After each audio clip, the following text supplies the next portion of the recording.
Ya baba yasur yesu kishiri kasuntu. Yidara ya baba kashiri kala baba kashiri. Oh Seigneur, merci de diriger, de conduire cet enseignement. De conduire cet enseignement. Afin que les personnes, Seigneur, soient changées par ton esprit. Et un éclaircissement par ton esprit au travers de ce message. Que les personnes puissent comprendre ce que tu as à leur dire dans ce message. Par le nom de Jésus-Christ. Fais des prodiges et des miracles même au travers de cet enseignement que tu nous donnes aujourd'hui dans ce culte de prière. Afin que par le nom de Jésus-Christ, ton nom soit encore glorifié. Ton nom soit encore glorifié et magnifié. Par le nom de Jésus-Christ. Par le nom de Jésus-Christ. Alléluia. Que ton nom soit encore glorifié et magnifié, Seigneur. Magnifie-le encore, glorifie-le encore au travers de ce message. Glorifie-le encore, Seigneur. Glorifie-le encore, Seigneur. Glorifie-le encore, Seigneur, au nom de Jésus-Christ. Alléluia. Glorifie-le et magnifie-le encore, Seigneur. Glorifie-le et magnifie-le encore, Seigneur. Glorifie-le et magnifie-le encore, mon Seigneur. S'il te plaît. Par le nom de Jésus-Christ. Amen. Le Seigneur dit à une personne aujourd'hui qu'il la libère de la fosse que ses adversaires ont creusée pour elle, afin que sa vie et ses projets échouent. Des adversaires créent parfois des fosses dans notre vie pour qu'on échoue nos projets. Amen. Parfois des personnes créent toutes sortes de situations pour que l'on tombe, pour que l'on échoue. Amen. Parce qu'ils ne veulent pas nous voir réussir. Amen. Quand le Seigneur est mort à sa crucifixion à la croix, la parole dit qu'il n'a pas vu la corruption. Lisons Actes chapitre 2, verset 27. Car tu n'abandonneras pas mon âme dans le séjour des morts, et tu ne permettras pas que ton sang voie la corruption. C'est ce qui est dit du Seigneur Jésus-Christ dans Actes chapitre 2, verset 27. Car tu n'abandonneras pas mon âme dans le séjour des morts, et tu ne permettras pas que ton sang voie la corruption. Le Seigneur ne permettra pas que tu voies la corruption. Et c'est pourquoi tu ne tomberas pas dans la fosse que tes adversaires ont préparée pour toi. Amen. Amen. Amen, amen. Le Seigneur ne permettra pas que tu voies la corruption. Le Seigneur ne permettra pas, je répète, que tu voies la corruption. Et c'est pourquoi tu ne tomberas pas dans la fosse que tes adversaires ont préparée pour toi. Dans la parole de Dieu, nous pouvons voir différentes circonstances où le Seigneur fait toujours justice. Et il y a plusieurs versets dans la parole où nous pouvons voir la justice de Dieu être en faveur du juste. Être en faveur du juste. Je vous invite à répéter après moi. En faveur du juste. Aujourd'hui, sois injuste. Deviens injuste. Amen. Je vais vous partager deux versets. Le premier est le suivant. Lisons 2 Rois chapitre 2 versets 23 à 24. Et il monta de là à Bethel. Et comme il cheminait à la montée, des petits garçons sortirent de la ville et se moquèrent de lui. Et lui disaient, monte chauve, monte chauve. Verset 24. Et il se retourna pour les regarder. Et il les maudit au nom de l'Éternel. Alors 2 ours sortirent de la forêt. Et ils déchirèrent 42 de ses enfants. Amen. Ce verset nous montre qu'il y avait plusieurs enfants qui s'étaient mis ensemble pour aller se moquer d'Élisée. Et nous pouvons constater nous pouvons comprendre dans ce verset que Élisée était chauve. Élisée était chauve. Monte chauve. Monte chauve. Il ne faut jamais se moquer de l'aspect d'un enfant de Dieu, surtout d'un roi de Dieu. Il y a beaucoup de personnes qui se moquent des serviteurs de Dieu, qui se moquent même peut-être de vous, mais ils ne savent pas que vous êtes un roi de l'Éternel. Et ça, c'est des choses que Satan aime bien exciter. Parce qu'il aime que les gens se moquent des autres, surtout qu'ils se moquent des enfants de Dieu. Dans le milieu professionnel, dans le milieu familial, dans chaque endroit, il y a des gens qui se moquent des enfants de Dieu. Alors, des serviteurs de Dieu comme moi, il y a beaucoup de personnes qui se moquent de nous. Même peut-être votre voisin se moque de vous.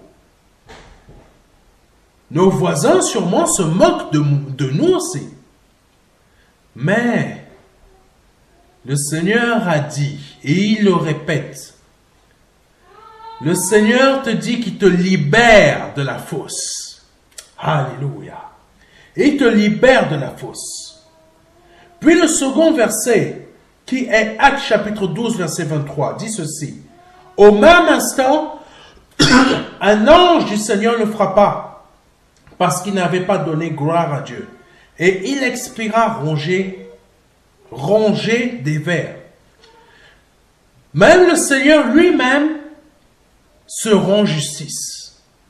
Alléluia. Le Seigneur rend justice à ses enfants en les délivrant de la fosse, mais le Seigneur se rend lui-même aussi justice. Quand il y a des choses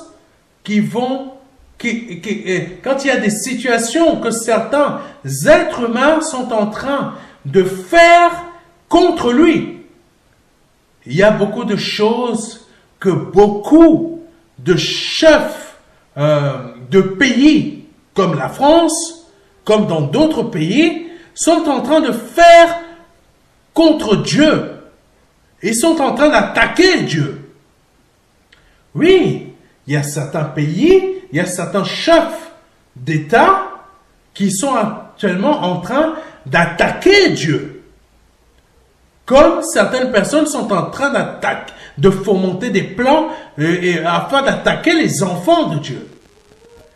Mais le Seigneur vous dit au travers de moi qu'à la fois, il se rend justice à lui-même, mais il vous rend justice à vous aussi, en vous délivrant de la fosse. Les hommes ne peuvent pas nous aider, les hommes ne peuvent pas nous garder, parfois nos propres parents ne peuvent pas nous protéger de la fosse que les méchants sont en train de préparer contre nous. Parce que nos propres parents dorment aussi. Mais c'est le Seigneur qui nous garde, qui nous protège et qui nous délivre de la fosse. Dans le verset de 2 Rois, chapitre 2, versets 23 à 24, nous pouvons constater que plusieurs enfants se sont mis ensemble pour se moquer du prophète Élisée, en le traitant de chauve, pas qu'une fois, mais plusieurs fois. Dans certains films ou séries, nous pouvons voir un prophète Élisée avec des cheveux, mais la parole de Dieu nous dit qu'il était chauve. Qu'il était chauve. Et à un moment, il est tombé malade. Et c'est de sa maladie qu'il est mort. On dit parfois que un homme de Dieu ne doit pas mourir de maladie. Parfois, on a l'impression que c'est une honte. Mais Élisée est mort d'une maladie. Élisée était chauve. Peut-être on se moque de toi parce que tu es chrétien en te disant « Regarde, il a une calvitie. Il est moche. Qu'est-ce qu'une femme peut lui trouver ?» Des gens se sont peut-être moqués de toi comme ça à cause de ta calvitie. À cause du fait que peut-être tu es chauve. Mais Dieu te dit, je te délivre de la fausse. Il va te donner une belle personne juste pour fermer la bouche de ceux qui ont parlé contre toi. Nous connaissons la méchanceté légendaire de certains enfants quand ils se livrent à des actes d'harcèlement afin de faire du mal à d'autres enfants comme eux. C'est monnaie courante ici en France que beaucoup d'enfants font du mal à d'autres enfants. Il y a des enfants ici en France, ils tuent d'autres enfants. Et il y a des enfants ici en France qui se suicident à cause du harcèlement d'autres enfants. Mais sache que si un de tes enfants est actuellement harcelé par d'autres enfants, sache une chose, Dieu va rendre justice. Dieu va délivrer ton enfant de cette fosse que ses camarades sont en train de lui préparer, par le nom de Jésus-Christ. Parfois, nous avons des adversaires que nous ne connaissons pas, et d'autres que nous connaissons. Dans les deux cas, le diable les utilise. Le diable utilise parfaitement bien les personnes qui ont le cœur disposé pour nous faire du mal, pour nous envier. C'est très dangereux. Ici en France, il y a eu une affaire qui s'appelait l'affaire Flactis. Cette affaire a été un scandale. Une personne qui était jalouse. En fait, l'histoire c'est quoi?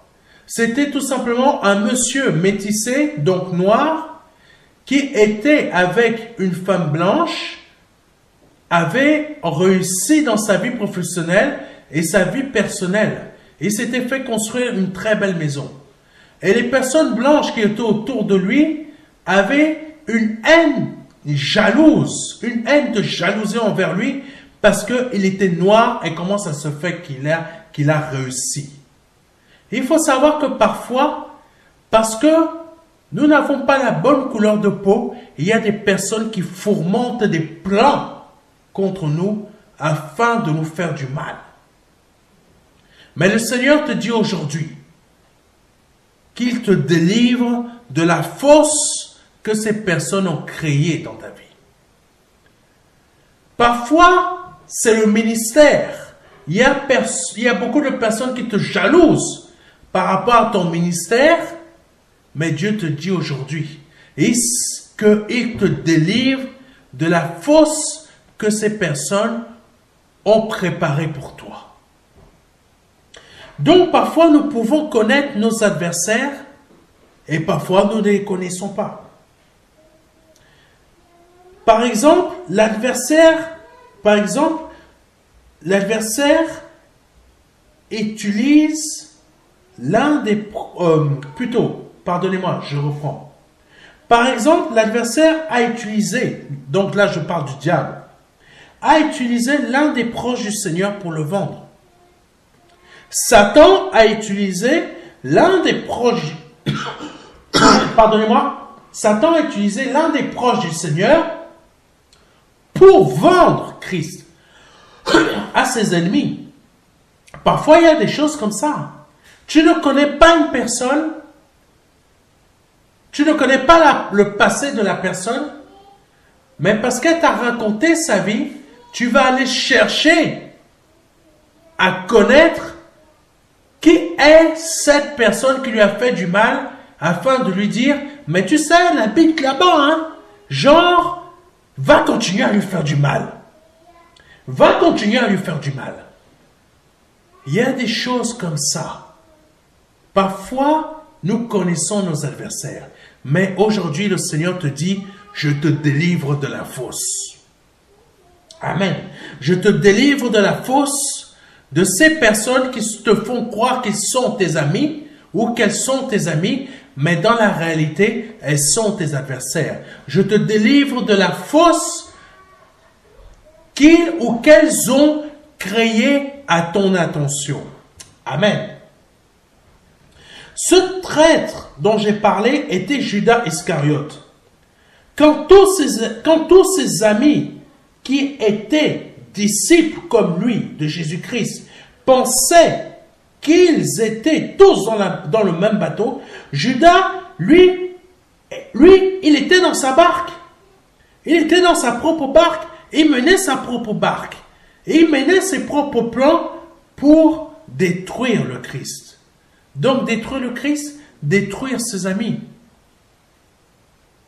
Et c'est ce qui se produit aussi dans notre vie. Quand nous pensons que tout va bien, il y a des adversaires tapis dans l'ombre qui créent des armes, des plans contre nous et se livrent même à des paroles de condamnation. Il y a des personnes qui vont même voir les sorciers, vous ne vous en rendez même pas compte. Quand vous pensez qu'ils viennent vous voir, oh, mon ami, je viens te voir. J'avais juste envie de venir te voir là. Ah, s'il te plaît, permets-moi d'aller aux toilettes là, parce que vraiment, j'ai une envie pressante. Ton amie, elle va aux toilettes, mais tu ne sais pas. La chambre est peut-être à côté des toilettes. Elle va profiter, vite entrer dans votre chambre à coucher, à toi et à ton époux, disséminer des petits trucs de sorcier, des petites poches là, à gauche, à droite, et après même dans les toilettes, tout ça, peut-être même jusqu'aux enfants. Mais le Seigneur te dit aujourd'hui, il te délivre de la fosse. Tout ce qui a été fait par cette personne, le Seigneur va te montrer où se trouve chaque chose qu'elle a placée dans ta maison, afin que par le nom de Jésus-Christ, tu les jettes tous à la poubelle. Tu les jettes tous à la poubelle.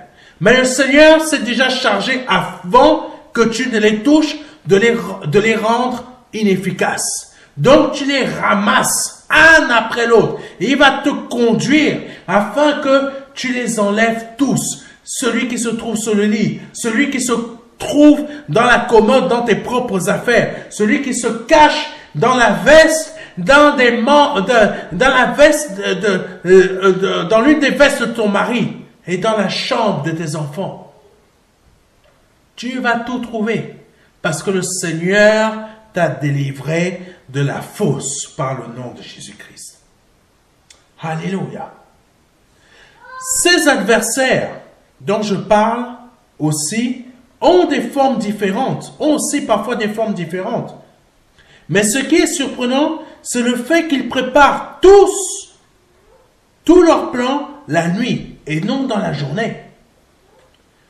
Les adversaires préparent leurs plans dans la nuit et non dans la journée. Satan prépare ses plans dans la nuit, non en plein jour. Amen. Il faut le comprendre ça, mes frères et mes sœurs. Les sorciers, pourquoi ils travaillent la nuit? Parce qu'ils ne veulent pas être vus. Amen. Par exemple, il y a plusieurs types d'adversité. Il y a plusieurs types d'ennemis que nous pouvons avoir. Par exemple, quand nous recevons des factures ou des lettres de relance en France, savez-vous que les systèmes informatiques se mettent à jour entre minuit et 4 heures du matin pour que cela soit envoyé? Savez-vous que ces systèmes informatiques qui nous envoient des factures et des lettres de relance, ils se mettent à jour de minuit à 4 heures du matin? Est-ce que ce n'est pas l'heure des sorciers? C'est l'heure des sorciers, ça.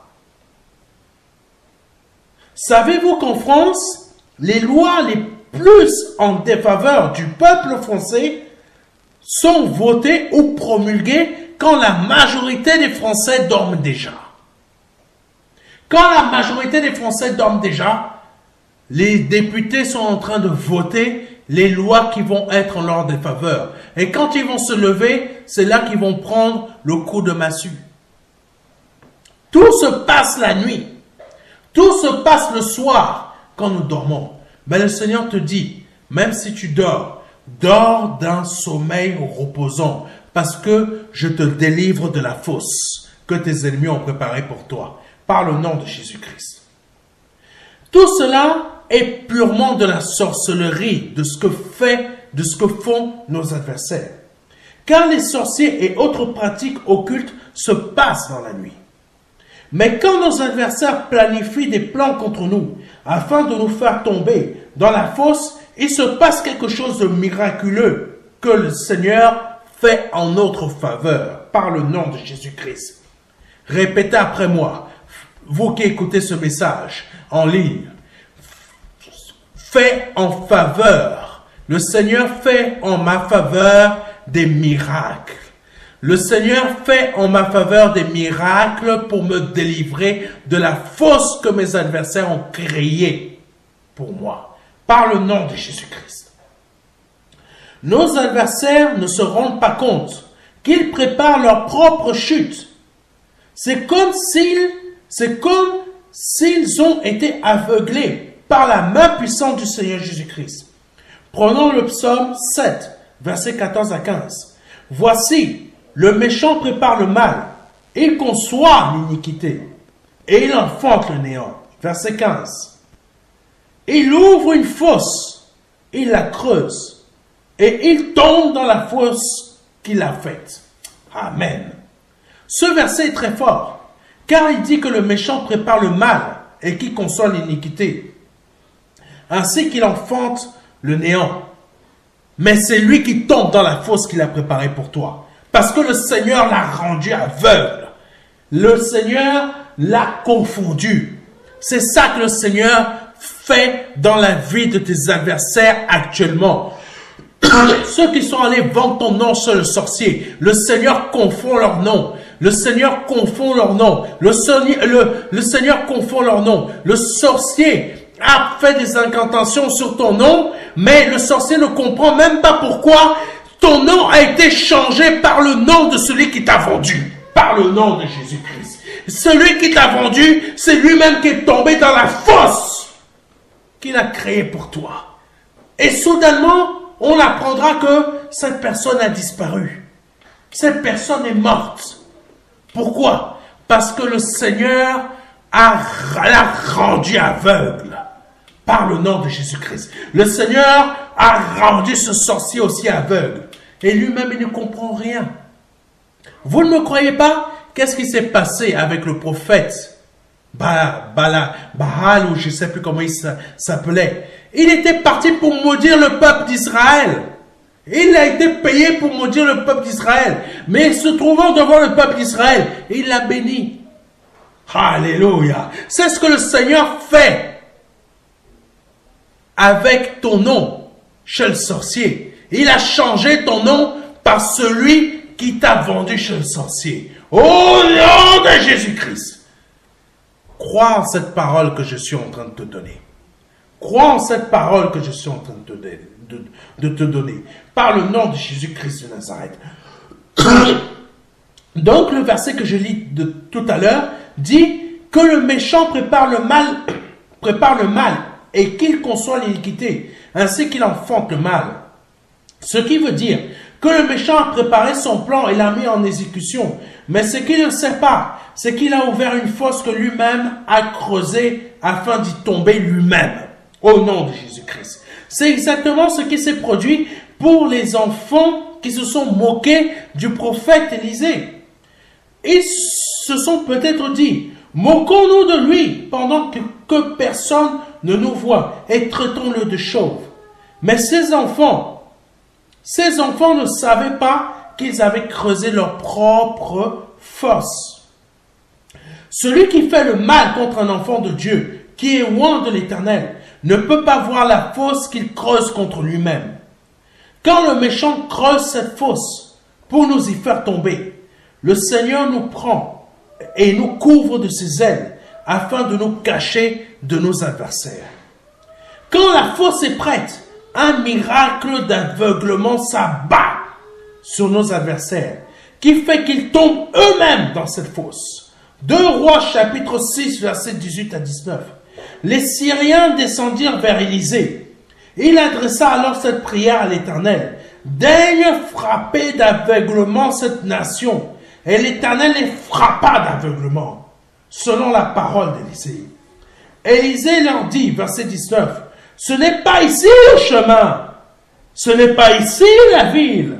Suivez-moi, je vous conduirai vers l'homme que vous cherchez. Et il les conduisit à Samarie. Ce verset nous montre exactement ce que je vous ai dit.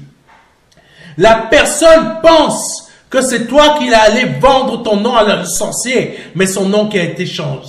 C'est ton nom qui a été changé par le sien. Quelqu'un est parti te vendre chez le patron pour que tu sois viré, mais ton nom a été changé par le sien, par le nom de Jésus-Christ. Je ne sais pas qui je suis en train de parler, mais si tu as reçu, si cette semaine, un de tes collègues est parti te vendre chez le patron pour que tu sois viré, sache que par le nom de Jésus-Christ, le Seigneur a changé. Oh Jésus, le Seigneur a changé ton nom par le sien dans le cœur de ton patron. Et lundi, qu'est-ce qui va se produire? Lundi, c'est celui qui t'a vendu qui va être viré. Par le nom de Jésus-Christ de Nazareth. Parce que celui qui t'a vendu, c'est lui qui tombe dans la fosse. Alléluia. Alléluia. Celui qui t'a souhaité du mal, que tu vas tomber malade, ton nom a été changé par ton nom a été changé par le sien. C'est lui qui va tomber malade. C'est elle qui va tomber malade. Oh mon Dieu! Mon Dieu est en train de te dire, je te libère de la fosse. Je te libère de la fosse. Par le nom de Jésus-Christ. Des gens, des Syriens, étaient descendus vers Élisée pour l'abattre, pour le détruire. Mais Élisée a dit, oh Seigneur, frappe-leur d'aveuglement. Et ces Syriens, pensant attraper Élisée pour l'emmener chez eux dans leur pays, c'est Élisée qui les a conduits. Oh Jésus-Christ, là où il ne voulait pas être conduit, là où cette armée ne voulait pas être conduite, le Seigneur te dit aujourd'hui, je te libère de la fosse que tes adversaires ont créée contre toi. Au nom de Jésus-Christ, tu ne sais pas, mais moi j'ai vu. C'est pour ça que je te libère aujourd'hui, par le nom de Jésus-Christ. Ceux qui veulent t'attaquer seront complètement désorientés. Tu vas voir tes adversaires, tu ne comprendras pas. Tu vas voir cette personne, elle sera complètement désorientée. Tu vas te dire, mais c'est pas mon ami, mais le Seigneur l'a désorientée. Ce qu'elle a voulu faire contre toi, ça s'est abattu sur elle-même. Par le nom de Jésus-Christ. Et maintenant, elle est désorientée. Elle ne sait plus où aller. Elle ne comprend même plus où est le nord, où est le sud, où est la porte de sa maison. Elle ne sait même plus. Parce que elle a été désorientée par le nom de Jésus-Christ. Et tu vas voir, elle-même va te déballer tout ce qu'elle a fait contre toi. Tout ce qu'elle a essayé de faire contre toi. Elle-même, cette personne va te déballer tout. Au nom de Jésus-Christ. Je ne sais pas à qui je parle, mais le Saint-Esprit est en train de parler à quelqu'un au travers de ce culte de prière. Alléluia. Quelqu'un, le Seigneur est en train de parler à quelqu'un. Alléluia.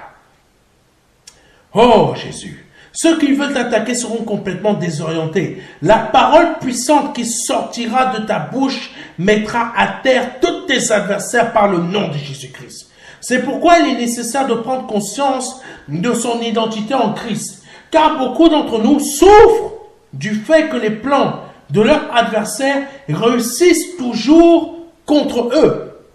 Réussissent toujours dans leur vie. Ta meilleure amie a ensorcelé ton mari et il est tombé dans ses bras. Et toi-même, tu n'as rien vu venir. Parce que tu n'as pas compris quelle est ton identité. Le poste que tu visais t'est passé sous le nez. Parce qu'une collègue a porté tous les vendredis après-midi des petits gâteaux responsables de ton service. Oh, il y a des Marocaines, elles sont très fortes. Elles ensorcellent leur repas.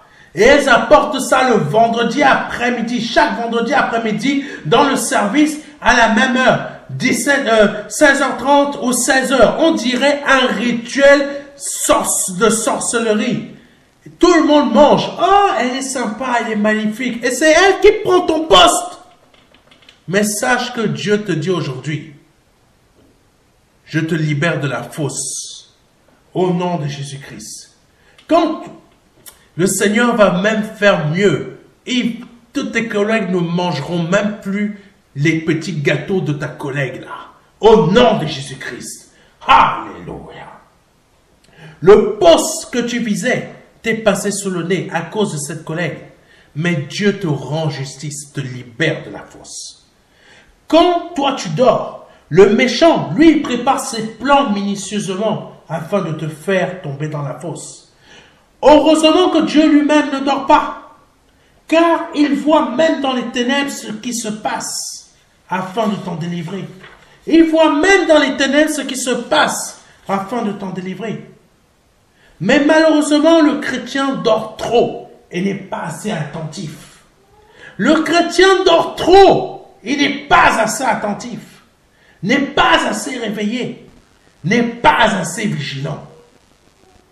Pourquoi certains chrétiens tombent dans la fosse? Par manque d'éveil spirituel. Ce qui veut dire qu'ils ne veillent pas assez, ils ne prient pas assez. Ils lisent la parole, la connaissent par cœur pour certains, mais ne la vivent pas. En France, les chrétiens se sont endormis spirituellement par manque de niaque. Il faut avoir de la niaque, mes frères. Il faut avoir de la niaque, mes sœurs. Il faut avoir du zèle, parce que le Seigneur dit dans la parole, ton zèle me dévore. Le Seigneur ne dormait pas. Il dormait physiquement, mais son esprit était tout le temps éveillé. Vous devez être la même chose. Votre esprit doit tout le temps être éveillé. C'est parce que vous vous endormez que les sorciers réussissent à vous piéger. Que les noms qui sont vendus vous concernant vous empêchent, oh Jésus, de réussir. Réveillez-vous, mes frères. Ayez la niaque. Ayez le zèle que le Christ l'avait quand il était sur la terre. Donc, je disais, en France, les chrétiens se sont endormis spirituellement par manque de niaque dans leur vie spirituelle. Ils sont très forts pour s'improviser comme influenceurs chrétiens 2.0 en partageant des versets dont ils ne comprennent même pas la portée spirituelle. Combien je vois qu'ils sont en train de dire comment réussir ta prière. Il ne faut que réciter ce que l'un a dit dans une autre vidéo. C'est que des perroquets. Arrêtez d'être des perroquets. Soyez des vrais hommes. Soyez des vrais hommes, des vraies femmes. Soyez des maîtres dans la parole. Vivez-la au lieu de la réciter. Par le nom de Jésus-Christ. Oh Jésus. C'est pour cela qu'ils tombent dans la fosse que leurs adversaires leur ont créé. Beaucoup de jeunes m'écrivent, me demandent des conseils. Mais ces mêmes jeunes-là, c'est les mêmes qui sont sur TikTok en train de répéter des versets dont ils ne comprennent même pas la moitié de ce qu'ils disent. C'est les mêmes. Arrêtez de vous comporter. Soyez plutôt comme Christ dans votre vie. Alléluia. Les jeunes, qu'ils soient chrétiens ou pas, de cette génération et de la génération future, sont en danger de mort spirituelle. Comprenez bien ce que je dis. Les jeunes, qu'ils soient chrétiens ou pas, de cette génération et de la génération future, sont en danger de mort spirituelle parce que leur vie spirituelle est totalement désorientée. Ce n'est pas leur vie qui devrait être désorientée, mais c'est de leur vie qui l'est. Ce n'est pas eux qui devraient être désorientés, mais plutôt leurs adversaires, mais c'est les jeunes qui sont désorientés. Ils ne savent plus où aller, ils ne savent plus quoi faire. Ils sont perdus. C'est le diable qui agit. Mais aujourd'hui, le Seigneur veut vous faire comprendre que c'est le diable qui doit maintenant être désorienté dans votre vie. Plus votre vie qui doit être désorientée, mais le diable qui doit être désorienté. Mais pour cela, commencez à comprendre qu'il ne faut pas réciter bêtement des versets, mais qu'il faut les vivre par le nom de Jésus. Alléluia. Alléluia. Les jeunes, comme je l'ai dit, chrétiens ou pas, c'est eux qui sont désorientés maintenant. Normalement, ce n'est pas eux qui devraient être désorientés. Normalement, ce n'est pas vous qui devrez être désorientés, mais plutôt vos adversaires. Normalement, ce n'est pas les jeunes. Normalement, ce n'est pas vous. Oh, normalement, ce n'est pas ton compte en banque qui devrait être désorienté, mais plutôt les créanciers qui devraient l'être par ta foi en Christ. Je répète pour ceux qui n'ont pas compris. Normalement, ce n'est pas ton compte en banque qui devrait être désorienté, mais plutôt tes créanciers qui devraient l'être par ta foi en Jésus-Christ. C'est les créanciers, c'est des créanciers qui devraient être désorientés par ta foi en Jésus-Christ et non ton compte en banque. Normalement, ce n'est pas un virus qui devrait désorienter ta santé, mais plutôt le virus qui devrait être désorienté par ta foi en Jésus-Christ. Normalement, ce n'est pas un sorcier qui devrait désorienter ta situation, qui devrait désorienter ta vie, qui devrait te désorienter, mais plutôt le sorcier et sa magie qui devraient être désorientés par ta foi en Jésus-Christ. Normalement, ce n'est pas les trains enflammés de Satan qui devraient te désorienter, mais plutôt lui et ses trains enflammés qui devraient être désorientés par ta foi en Jésus-Christ. Normalement, ce n'est pas une situation qui devrait te désorienter, mais plutôt cette situation qui devrait être désorientée par ta foi en Jésus-Christ. Quand certains plans préparés par les adversaires des apôtres étaient sur le point de s'accomplir, l'Éternel accomplissait une parole qui est dans le psaume 91, versets 11 à 12, afin de désorienter ces plans, cette situation qui devait emmener les apôtres dans la fosse. Le Seigneur désorientait complètement les adversaires des apôtres. Lisons le psaume 91, versets 11 à 12.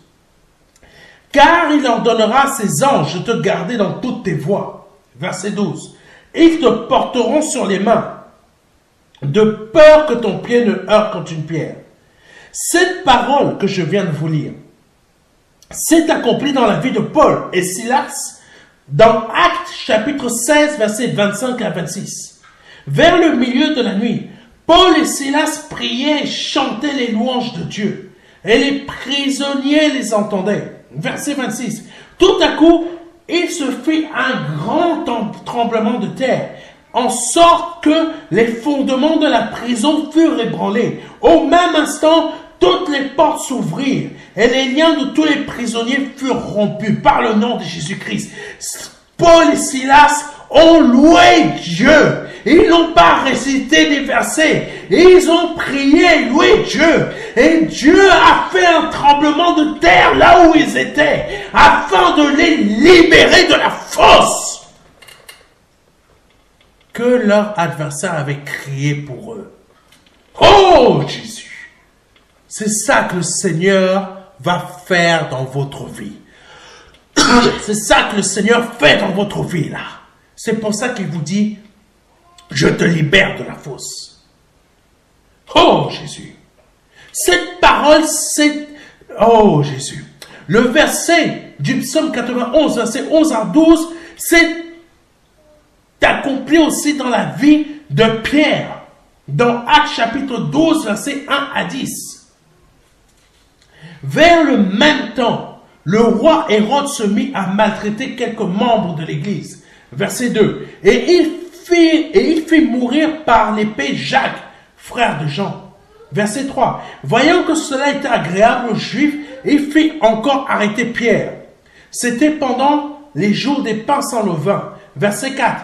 Après l'avoir saisi et jeté en prison, il le mit sous la garde de 4 escouades de 4 soldats chacune, avec l'intention de le faire comparaître devant le peuple après la Pâque. Verset 5. Pierre donc était gardé dans la prison, Et l'Église ne cessait d'adresser pour lui des prières à Dieu. Je vous le dis, priez, priez, priez. C'est important. Continuons la suite du verset. Verset 6. La nuit qui précéda le jour où Hérode allait le faire comparaître, Pierre, lié de 2 chaînes, dormait entre 2 soldats. Et des sentinelles devant la porte gardaient la prison. Verset 7. Et voici un ange du Seigneur survint. Je vous l'ai dit. Psaume 91. Oh Jésus. N'oubliez pas le psaume 91 que je vous ai lu. Oh Jésus. Le psaume 91, verset 11 à 12 qui dit, car il ordonnera à ses anges de te... Jésus, tu es bon. Continuons, acte. Continuons le verset de Pierre. La nuit qui précéda le jour où Hérode allait le faire mourir, Pierre, lié de 2 chaînes, dormait entre 2 soldats et des sentinelles devant la porte gardaient la prison. Verset 7. Et voici un ange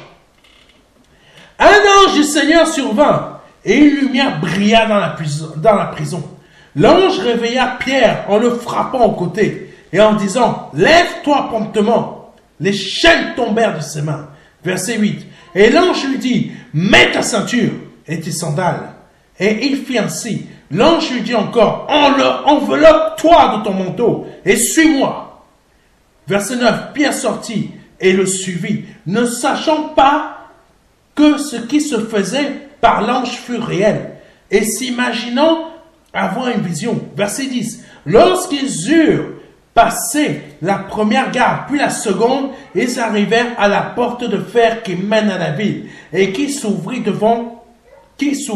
d'elle-même devant eux. Ils sortirent et s'avancèrent dans une rue. Aussitôt, l'ange quitta Pierre. Wouh! Jésus! Jésus!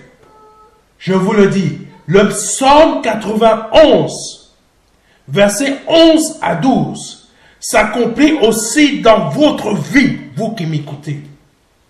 Si vous êtes réveillé spirituellement, si tu ne t'endors plus spirituellement, le psaume 91, versets 11 à 12, je vous le relis. Je vous le lis à nouveau ce psaume. Parce qu'il faut que vous compreniez ce que le Seigneur vous dit. Parce que c'est un message fort. Car il ordonnera à ses anges de te garder dans toutes tes voies. Et te porteront sur les mains de peur que ton pied ne heurte contre une pierre. Mais mon Dieu t'envoie un ange aujourd'hui pour te dire, je te libère de la fosse. Aujourd'hui, tu vas voir un ange agir dans ta vie. Aujourd'hui, tu vas voir un ange aller changer ton nom par celui qui t'a vendu. Oh Jésus, oh, le Seigneur te dit aujourd'hui, je te libère de la fosse. Oh Jésus. Le psaume 7, verset 14 à 15 montre que la fosse ne t'est pas destinée, mais plutôt elle est destinée à celui qui l'a creusée pour toi. Aujourd'hui, le Seigneur Jésus-Christ change la destination des traits enflammés qui venaient en ta direction pour les faire passer par un rond-point spirituel qui n'a qu'une seule sortie. Cette sortie est celle que tes adversaires ont utilisée pour faire passer ces traits en ta direction. Cette route qu'ils ont utilisée pour t'envoyer ces traits est la même que Dieu utilise pour leur envoyer ces mêmes traits enflammés qui t'étaient destinés, mais fois 1000 par le nom de Jésus-Christ de Nazareth. La force n'est pas pour toi qui m'écoutes, elle est pour tes adversaires. Donc sois tranquille, dors en paix. Quand tu entends que des personnes forment des plans contre toi, car la parole de Dieu dit dans le psaume 91, versets 5 à 8, tu ne craindras ni les terreurs de la nuit, ni la flèche qui vole de jour, ni la peste qui marche en ténèbres, ni la contagion qui frappe en plein midi. Que 1000 tombent à ton côté et 10 000 à ta droite, tu ne seras pas atteint. De tes yeux seulement tu regarderas et tu verras la rétribution des méchants. Tu vas voir comment ces méchants-là seront désorientés. Oh Jésus, Jésus, Jésus. Alléluia. Je vais voir les méchants dans ma vie complètement désorientés. Tu vas voir les méchants dans ta vie complètement désorientés. Pour terminer, en pardonnant nos péchés, le Seigneur nous délivre de la force de la maladie en nous donnant la guérison. Et il nous délivre de la force de la disgrâce en nous comblant de grâce. Alléluia. Et il nous délivre de la force de tous les manques en nous remplissant de sa prospérité. Amen. Et il nous délivre de la force de l'abandon dans la vieillesse en nous rassasiant de bien. Oh Jésus. Et il nous délivre de la force, de la perte de la force en nous faisant rajeunir comme l'aigle. Ah Jésus. Et il nous délivre de la force de l'injustice qui nous assaille en nous faisant justice, car il fait droit aux opprimés. Oh Jésus. Au nom de Jésus. Au nom de Jésus. Psaume 103, versets 3 à 6. C'est lui qui pardonne toutes tes iniquités, qui guérit toutes tes maladies. C'est lui qui délivre de la fosse. Oh Jésus, qui te couronne de bonté et de miséricorde. Celui qui rassasie de bien ta vieillesse. Celui qui fait rajeunir. Celui qui te fait rajeunir comme l'aigle. L'Éternel fait justice et fait droit aux opprimés. Oh Jésus, alléluia. Oh Rabababakashi. Oh Seigneur. Oh Seigneur, merci pour ce message. Merci Seigneur pour ce message. Si c'est la première fois que vous entendez ce type de message et que vous souhaitez donner votre vie à Jésus-Christ, je vous invite à répéter après moi. Seigneur, je te demande pardon. Je te demande pardon pour mes offenses, pour mes péchés, pour ce que j'ai pu dire, pour pu faire dans ma vie, qui m'ont amené à être séparé de toi. Je te demande pardon, oh Dieu. Je te demande pardon. Pardonne-moi mes offenses. Pardonne-moi mes péchés. Pardonne-moi ce que j'ai fait. Pardonne-moi, oh Seigneur. Libère-moi de la fosse de la mort éternelle. Libère-moi de la fosse de la mort éternelle. Libère-moi de la fosse qu'est l'abîme. Libère-moi de la fosse qu'est l'ange de la mort. Libère-moi de la fosse qu'est le péché. Oh Seigneur, libère-moi. Aujourd'hui, je reconnais que tu es Dieu. Que tu es fils du Dieu vivant. Que le Père t'a formé encore. Que tu es mort à la croix pour moi. Que tu as versé ton sang à la croix pour moi. Afin de me pardonner de mes péchés. Aujourd'hui, je reconnais que je suis né de nouveau. Parce que mon ancienne vie est passée. Oh Jésus, je te dis merci de m'avoir pardonné de mes péchés, de m'avoir lavé par ton sang précieux, de m'avoir guéri de mon infirmité, de m'avoir délivré de mon infirmité que cette mort spirituelle, afin de me donner cette vie éternelle auprès de toi. Par le nom de Jésus-Christ, Amen. Si vous venez de répéter cela après moi, avec honnêteté, sincérité et foi, vous venez de passer de la mort à la vie. Je vous invite à prendre contact avec nous assez rapidement en nous envoyant un mail à contact@ministère-de-la-réconciliation.fr. Je répète, un mail à contact@ministère-de-la-réconciliation.fr. Nous allons vous envoyer un livret qui s'intitule Les 4 marches. Ce livret va vous aider dans votre conversion que vous venez d'avoir par des petits versets afin de vous aider à passer les étapes, des étapes qui vont vous emmener à vivre réellement comme un fils de Dieu. Par le nom de Jésus-Christ. Envoyez-nous ce mail rapidement. Demandez-nous de vous l'envoyer soit par mail au format numérique, soit en format physique, mais communiquez-nous votre adresse postale. Alléluia. Que Dieu soit béni, que Dieu soit glorifié. Et à vendredi prochain, c'était le pasteur Serge. Amen.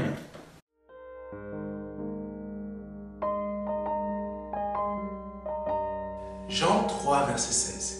Dieu a tant aimé le monde qu'il a donné son Fils unique Fils, afin que quiconque croit ait la vie éternelle. C'est un don, c'est une promesse que Dieu vous fait. C'est une grâce que Dieu est en train de vous faire. Parce que nous sommes sous la période de la grâce. C'est un très grand cadeau. La vie éternelle par le Seigneur Jésus-Christ. Aujourd'hui, vous avez la possibilité de passer par la porte étroite. Parce que le royaume des cieux vient frapper à votre porte. Oui, je vous le dis. Le royaume des cieux vient frapper à votre porte. C'est un grand cadeau que l'Éternel vous fait. Vous avez la possibilité de l'accepter. De dire oui, Seigneur, je t'accepte comme mon seul Seigneur et Sauveur. Je t'accepte comme mon Dieu. J'accepte de t'ouvrir la porte de mon cœur afin que tu rentres dans ma vie et afin que je me libère de mes péchés et que je les confesse devant toi et que je me répands de ma vie passée, de ces offenses, de toutes ces choses que je confesse devant ta face aujourd'hui.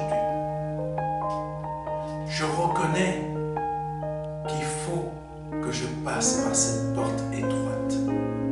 Cette porte étroite dont le nom est Jésus. J'accepte de te donner ma vie aujourd'hui. Le Seigneur vous appelle à le faire aujourd'hui afin que vous puissiez passer de la mort à la vie. Parce qu'aujourd'hui est peut-être votre dernier jour. Vous ne le savez pas. Peut-être aujourd'hui, c'est le jour où le Seigneur vous appelle à vous donner à lui, à donner votre vie au seul Dieu, au seul et unique Dieu, le Dieu vivant et vrai.